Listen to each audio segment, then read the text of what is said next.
Hello, everybody. Welcome to another Thoughtful Thursday. I am your host, Jack Randall. Each week, I try and bring you brand spanking new tips, tools, and insights to help you pursue your calling with a passion to find new joy, meaning, and fulfillment in life. This week, I thought I would do something different and relate something that had happened to me. Possibly this might resonate with you. Well, last weekend, one of the days last weekend, we had an ice storm that came through the area, and it wasn't with a lot of wind. It was just rain and cold. Well, of course, I live here in Missouri where the weather changes faster than a bug on a hot plate.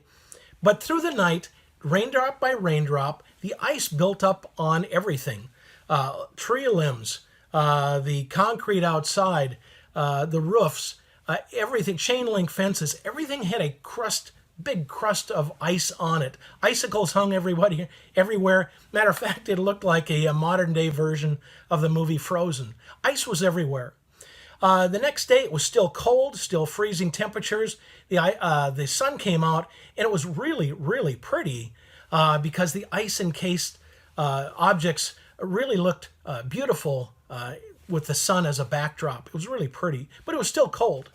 The next day, the temperature was supposed to warm up, and I thought, well, why don't I go about midday? It should be a great time when the weather was the warmest. Well, just as I drove over to the walking trail it was a wooded area where I normally go for a walk, things just happened to come together. The sun came out, and instantly that ice started to drop off the trees. I mean, it was falling all around, clunking, crashing. It was actually a little dangerous to walk, but it was like a symphony of sound, and it was just at the perfect time that I got there that this started happening. It was really, really incredible. It was kind of a magical moment. It just lasted for a few minutes. As I walked along, I came across a tree, a younger tree that had bowed way over because of the weight due to the ice.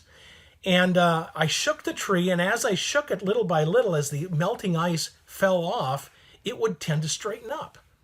Well, I tried to help that tree best I could, and I went on my merry way on my walk. But I got to be thinking about, and I started looking at the trees around me, and I found that some trees were totally unaffected by the ice. Why?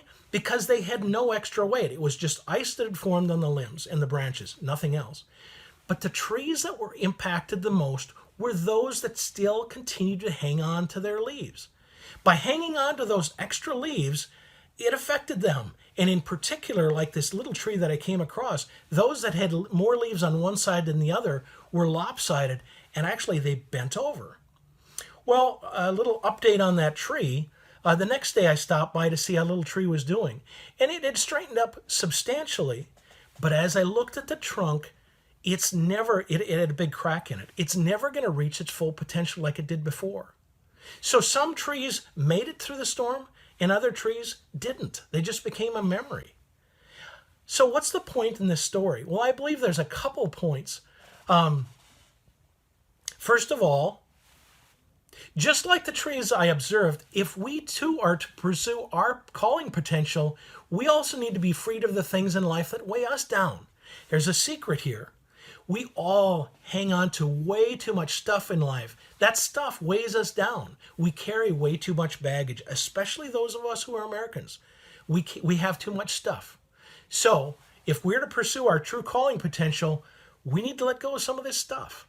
Number two, unlike the trees that I observed, we have a free will to choose what weighs us down. They didn't. The irony is we have a choice. And sadly, we choose to hang on to this stuff way, way too long. Chances are the things that we carry, that baggage that we carry around, those things have built up drip by drip through the years. We intend to deal with them someday. Our intentions are good, but we still carry them. Some of us carry them for weeks, some for years, and some of us have carried those things for our whole lifetimes. It doesn't make sense. So my question today is, what do you need to let go of or deal with as you start the year 2021? What do you need to deal with or let go of as you start 2021? Maybe you need to let go of some personal clutter or possessions. Do you really need all that stuff you've been saving or storing? Maybe you need to clean out the garage, clean out that closet, clean out that desk of yours. Maybe you need to pick up some stuff off the floor, clean it up, sort it out, get rid of what you don't need. Do you really need that new car you've been looking at?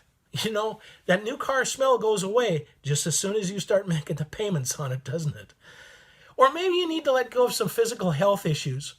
Maybe shed some pounds that have accumulated over the past few weeks or even years. I know I do. Or maybe you need to drop some bad health choices and substitute them for better ones. It's a choice, and we make that choice. Maybe you need to let go of some emotional or relationship issues that haunt you. Maybe you have some hurtful or broken relationships you've gone through. Maybe a former marriage or a painful childhood event that you're still hanging on to.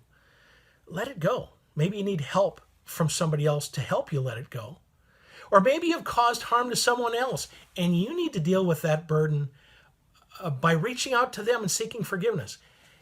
And I would encourage you, get off your butt and get a hold of them to seek resolution. It's not worth carrying that stuff forever.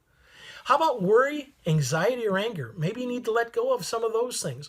Or maybe you need to let go of some bad decisions or regrets from your past. I know I have. Maybe you can't forgive yourself, but start by asking God to forgive you. He can, and He will. Maybe you need to do the same for yourself. Maybe you're carrying it and it's affecting you. You get the idea. So after listening, what things do you need to let go of or deal with as you begin 2021?